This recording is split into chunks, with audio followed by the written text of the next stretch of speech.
Hai, Assalamualaikum. Petang ni kita cukup bertuah. Mantan warden saya ni, Puan Badariah Ibrahim ni yang sudi datang ke teratak kami ni untuk berkongsi pengalaman beliau. Selalu kita petang-petang santai-santai macam ni, kita tengok handphone selain daripada menulis. Kita manfaatkan masa kita untuk belajar sesuatu yang bermanfaat di dunia dan untuk bekalan kita di akhirat kelak kan. Petang ni saya nak share lah pengalaman Puan Badariah ni ya, dalam memperkenalkan satu aplikasi dan saya pun dah terjatuh cinta lah ya. Aplikasi dia tak payah banyak, kita guna handphone aja. Kita akan dapatkan aplikasi namanya ni, Think Quran.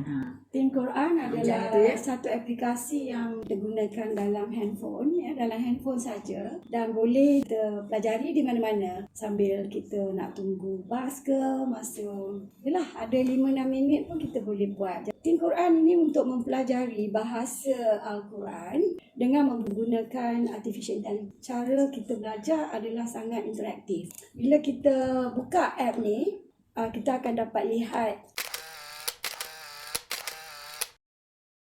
kalau kita dapat link ni, kita letak kepada telefon kita. Jadi bila kita nak belajar Think Quran, kita hanya klik saja link Think Quran dan ini akan keluar pada telefon kita. Jadi contohnya sekarang, kalau nak mula belajar, kita tekanlah dekat mana nak mula ni.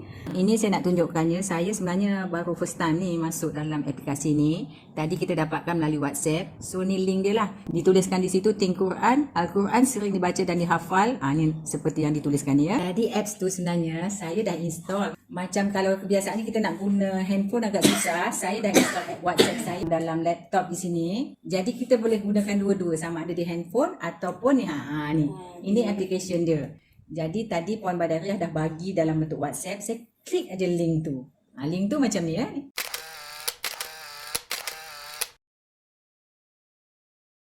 Dulunya kalau kita nak belajar Quran, kita kena bawa Quran ke sana kemari kan. Tapi dalam aplikasi yang canggih ini, kita mempelajari Al-Quran di mana-mana sahaja. Kerana Al-Quran ni ialah merupakan buku yang paling banyak dibaca dan dihafal kan, tapi ramai yang tak faham. Jadi kalau kita tak faham apa yang kita baca, jadi di situ ada masalah. Sebab apa yang nak disampaikan dalam Al-Quran tu kita tak faham. Jadi kita baca saja.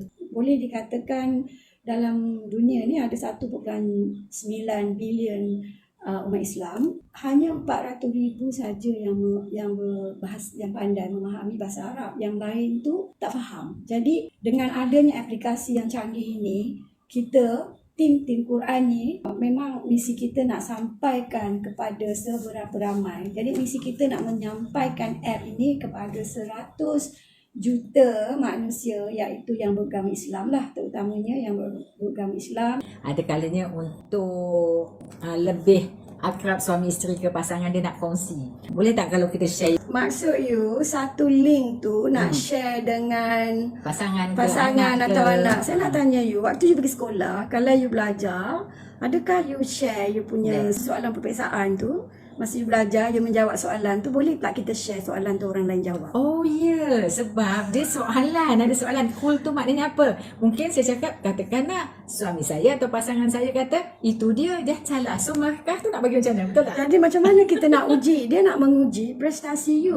Kalau you share, maknanya tak boleh lah, dah keliru membuatkan keliru. Sekejap orang ni jawab, sekejap orang ni jawab. Boleh tak saya sebagai cikgu pun, kalau saya nampak anak murid saya share kertas soalan, nampaknya kena keluar kelas lah. Okeylah, cuma mungkin share tu kita boleh gunakan dalam konsep mengaji yang online yang sebutan. Sebutan tu sebab sama-sama mendengar. Share tu yang untuk yang bermanfaat lah. Markah tu berlainan. Setiap orang tu prestasi knowledge dia apa? Prestasi dia. Betul, prestasi. Mungkin ada orang tu dia cepat jawab. Kalau budak-budak atau orang muda, dia cepat jawab. Tapi orang macam saya ni kadang-kadang macam dah mula lupa, kena ambil masa nak ingat. Jadi timing is very important. Tapi saya nak share betapa indahnya perubahan selepas saya memahami dan belajar Al-Quran melalui Think Quran. Satu, cinta yang mendalam terhadap Al-Quran. Rasa seronok yang kita dah faham. Contohnya, saya ni cakap Melayu. Tapi kalau ada kekasih yang cakap bahasa Inggeris, macam mana nak faham? Betul tak? mesti nak faham. Dia kena cakap Melayu atau saya kena belajar bahasa Inggeris. Maknanya sekarang ni ada 3 bahasa dah kan? Indonesia, bahasa Melayu dan English kan? So in future? Ya, in future dia akan diadakan dalam semua bahasa ikut peringkat-peringkat. Dalam skop yang akan datang, paling sikit pun saya dengar daripada kawan-kawan atau leader-leader mungkin dalam 7 bahasa lagi. Kita bayangkan orang India, orang Chinese, dan baru ni saya ke Uzbekistan, orang di Uzbek tu dia cakap bahasa Uzbek, dan juga kalau orang-orang yang muda dia cakap Rusia, dan di Rusia tu ramai orang Islam. Jadi kita bayangkan peluang kita untuk sharing, ya, membuatkan orang faham bahasa Al-Quran. Ini adalah satu saham. Pada saya inilah satu saham akhirat, ya. Jadi saya teruskan lagi betapa indahnya perubahan, ya, selepas saya memahami dan belajar Al-Quran melalui Quran. Pertama tadi cinta yang mendalam terhadap Al-Quran. Mungkin selama ni orang tak ambil indah sangat. Janji tahu baca dalam Fatihah, An-Nas dan surah-surah yang pendek untuk solat, tapi sekarang kita dah faham dan boleh belajar dan mudah untuk ingat. Kedua, solat kita menjadi lebih khusyuk dan hati pun menjadi tenang sebab kita faham, ya. Apa yang nak disampaikan dalam Quran tu kita faham, dan rezeki pun dipanjangkan lah. Itu secara tak langsung. Kalau kita rasa fokus, rasa tenang, hati menjadi tenang, semuanya akan berlaku, ya. Jadi keberkatan pada masa. Kita menghabiskan masa dengan Al-Quran ni, masa kita berkat. Ada pernah orang kata dari pagi sampai petang sekejap saja tak tahu apa. Tapi bila kita berlatih mempelajari Al-Quran walaupun 15-20 minit, rasa berkat, masa kita lebih berkat dan hidup kita berkeyakinan dalam panduan Allah. Masalah dunia ni ada penyelesaian dalam Al-Quran. Lagi satu, kebahagiaan dalam berkeluarga. Kalau semua orang faham, jadi hidup kita berkat, tenang, dan ilmu pengetahuan dalam Al-Quran ini ialah dalam setiap aspek kehidupan. Seperti saya cakap tadi, semua masalah dunia ni ada dalam Al-Quran. Ada juga orang yang mentafsir Al-Quran. Dia kata kalau saya ada masalah, saya pergi dekat Al-Quran, saya buka saja sebarang page, at random page, jawapan dia ada dekat situ. Betul, itu pengalaman saya sendirilah. Barang siapa yang menempuh satu jalan untuk menuntut ilmu Allah, Allah akan memudahkan satu jalan untuknya ke syurga. Jadi pada saya mempelajari Quran dan juga menyebarkan pada orang-orang yang terdekat, ini adalah sangat sesuai dengan saya punya tujuan hidup saya, my goal, my belief, ya. Kita memang percaya Al-Quran itu adalah cahaya hidup, dan juga saya punya value. Saya sangat-sangat memvaluekan apa yang saya belajar dalam Al-Quran, dan saya percaya ini menjadi teman saya lah. Bila kita sekarang tak tahu masa kita, orang yang dulunya 2-3 hari, 2-3 minggu lepas masih ada bersama-sama, lepas tu dah tak ada, kita tak tahu. Saya pun tak tahu sebab masa saya mencari sesuatu, datang ting Al-Quran, kerana masa tu saya sedih sebab tahun lepas saya kehilangan kakak, kehilangan sepupu yang baik, yang dekat dengan saya, kehilangan kawan baik saya. Lebih dalam masa 1 tahun tu, kehilangan 5 orang yang terdekat dengan kita, dan semuanya kecuali kakak saya lah, semuanya lebih muda dari saya. Jadi saya rasa nampaknya saya ni macam tunggu giliran ni je, tak tahu bila-bila dengan penyakit dan sebagainya. Jadi kita tak boleh buang masa lah. Gunakan Allah masa. Permudahkan lah. Ya, permudahkan, supaya Allah permudahkan. Daripada untuk menyebarkan Al-Quran ni, saya dapat jumpa dengan bekas-bekas anak murid. Ya Allah, tak boleh saya ceritakan betapa hebat, betapa ceria, rasa macam syukur sangat. Banyak benda yang kami boleh sharing. Dia orang walaupun dulu anak murid, tapi sekarang banyak benda yang dia ajar saya. Kita belajar, jangan give up. Keep learning. Okay. Adakah kita kena berterusan daripada surah An-Nas dulu? Tak boleh lompat-lompat? Tak ada. Kita mesti start, kita mula dengan surah An-Nas. Dan selepas tu bila dah habis, dah fasih semua, baru kita boleh buka. Bila dah tamat, baru boleh kita buka the next one. Saya nampak macamnya satu game lah. Game bila kita ulang berkali-kali satu perkataan, maknanya kita akan insyaAllah akan ingat. Adakah dalam aplikasi ni semua surah Al-Quran ada? Dia tidak ada semua. Dia hanya 76 surah yang pendek. Tetapi perkataan yang kita pelajari dalam surah ini melingkungi, telah diambil 900 perkataan yang berulang. Maksudnya kalau kita belajar 900 perkataan ni, insya-Allah kita telah memahami 80% daripada kandungan Al-Quran. Kita dicadangkan untuk membuat eksersis ni dalam masa 15 minit sehari. InsyaAllah dalam masa 60 hari minimum. Mungkin ada yang rasa macam ketagih nak buat macam saya, rasa tak cukup 15 minit tu. Seronok jadi macam seronok. Jadi kalau dapat fahami 900 tu, alhamdulillah. Contohnya saya dah melanggan aplikasi tu, saya dah buka dengan password saya. Adakah ianya akan stop bila-bila kalau kita tak activate? Mana tahu dalam seminggu saya tak buka. Tak ada. Dia Tak akan akan stop. Itu you own this app sampai mati pun boleh pakai. Tetapi contohnya sekiranya you dah habis, you dah mahir semua, you boleh reset dan bagi orang lain.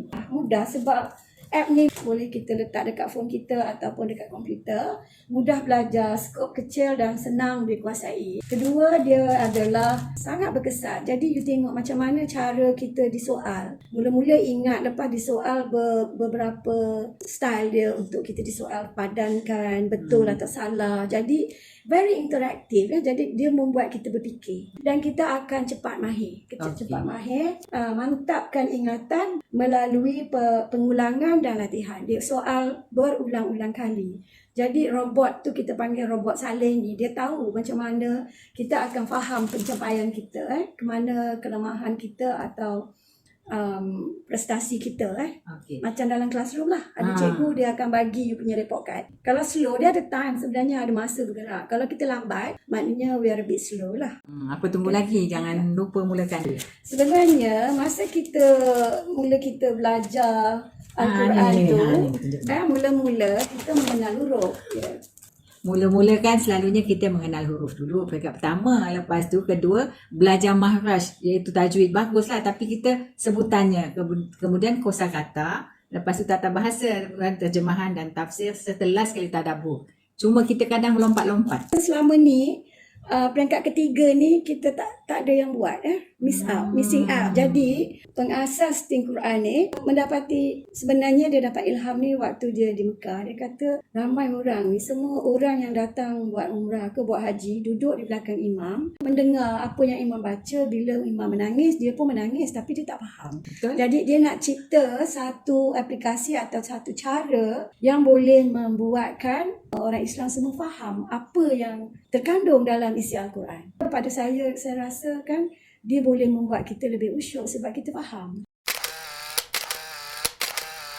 Perkataan yang kita belajar tadi, kul, anasi, al-jinnati, sudur dan wa, telah diulang sebanyak 10,140 kali. Jadi sekarang kita dah tamatlah dengan surah An-Nas. Ayat pertama, kul, katakan. Cuba ingat. Kedua, seterusnya, an-nasi, manusia. Seterusnya, suduri, dada. Seterusnya, al-jinnati, jin. Seterusnya, wa. Dan sekarang, kita boleh mula untuk ingatlah atau mengenal apa huruf yang di-highlight dalam warna biru. Kul tadi, apa maksudnya? Katakan. Jadi kita tekan katakan. Dan an-nasi, mana yang jawapan yang betul? Dada dan jin atau manusia. An-nasi ialah manusia. Bila dapat jawapan yang betul, dia kata bagus dan teruskan. Seterusnya, ini nak padanan, buat padanan. Kul tu adakah kul maknanya kaum? Salah atau betul? Kul katakan tadi kan? Katakan, okey, salah. Semak semak. Bagus, betul. Teruskan, an-nasi, kamu datanglah. Salah atau betul? An-nas manusia tadi kan? Okey, salah. Ya, tekan lagi. Bagus, teruskan. Suduri. Suduri, apa maksud suduri?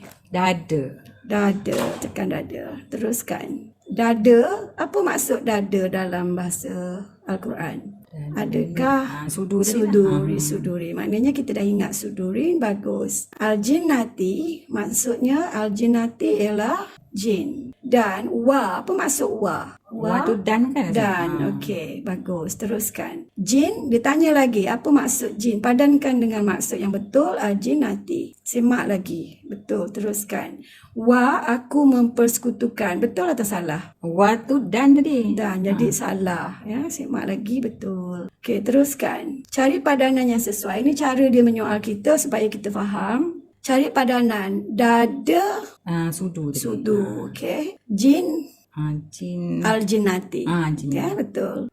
Kul, katakan. Betul, teruskan. Dia cari lagi padanan. Wa adalah dan. An-nasi itu manusia. Betul, teruskan. Jadi sekarang anda telah mempelajari 5 perkataan dan dengan 5 perkataan ini sebenarnya bilangan dalam Al-Quran adalah sebanyak 10,140.